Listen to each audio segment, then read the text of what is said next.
Woodman here. It's Friday, June 7th, 2024. I want to talk to you about the creation of the Philosopher's Stone. And this is a legendary process steeped in alchemical tradition and mysticism.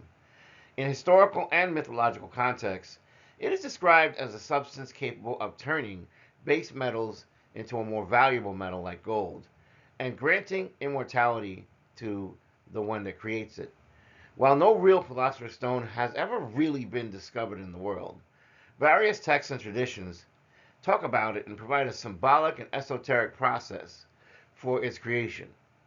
Let's go through the steps and elements that are involved one by one. The first step is Prima Materia, which is known as first matter. This process begins with the acquisition of Prima Materia, a fundamental substance which is believed to contain the potential for all matter.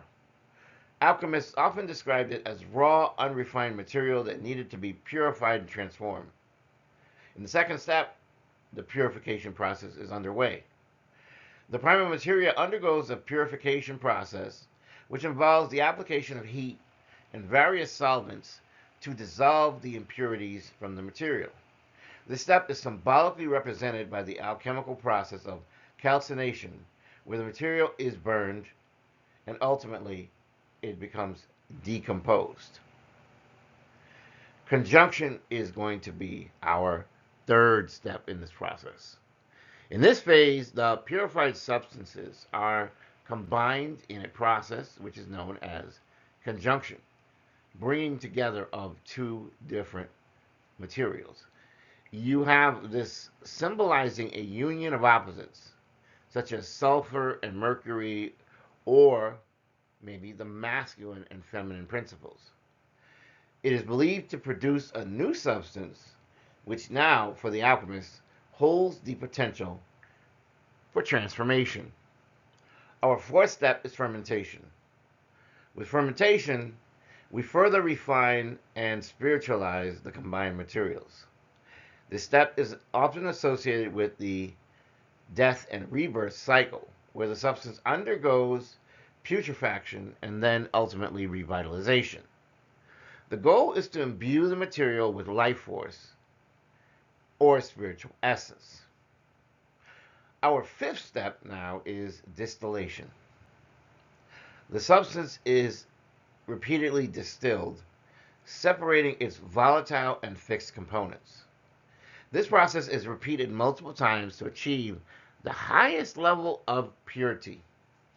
Distillation symbolizes the purification of the soul and the attainment of higher consciousness. After all, we are trying to become the highest and best version of ourselves. The sixth step, which is the final step, is coagulation.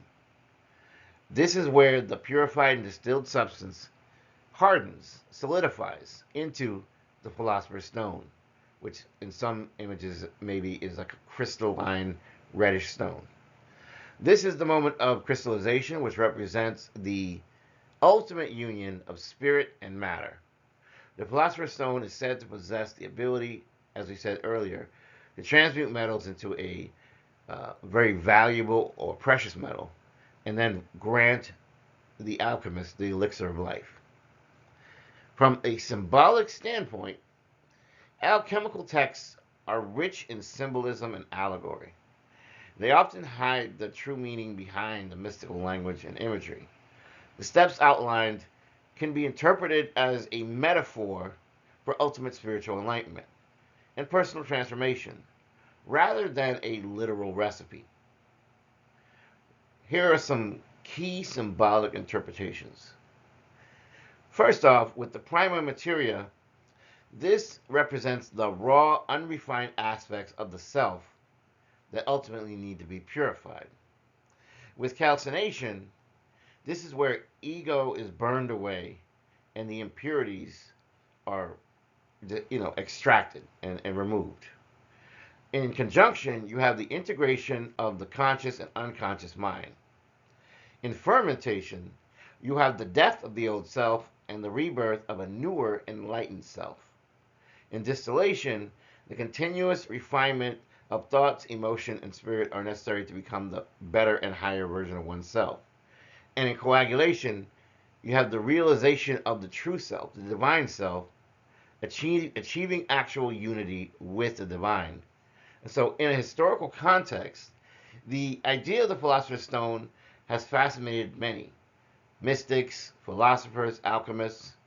Key historical figures are Paracelsus, Nicolas Flamel, and Isaac Newton, who explored alchemical theories and practices, contributing to a rich tapestry of alchemical lore.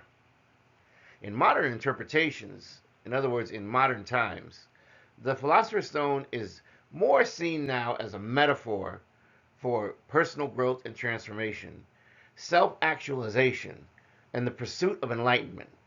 It represents the journey towards inner transformation and the attainment of, ultimately, spiritual as the pinnacle of philosophical wisdom.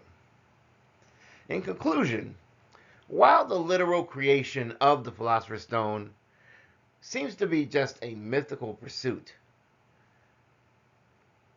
particularly with our advancements in science, which show us how certain substances really work, its symbolic significance still nonetheless continues to inspire those who are seeking deeper understanding of themselves and ultimate transformation.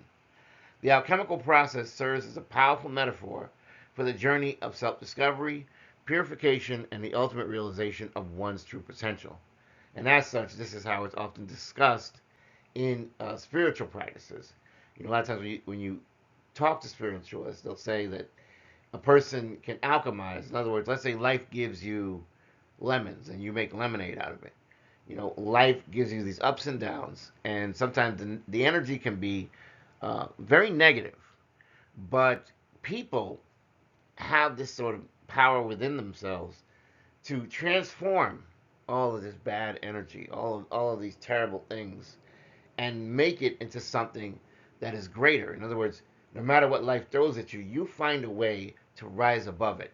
You find a way to become the very highest version of yourself. That's all I have for you today. Woodman here signing off. Please like, share, and subscribe. I always appreciate your support for this channel. Without you, this couldn't be. Once again, have a wonderful and blessed day. I love you. Take care. Bye.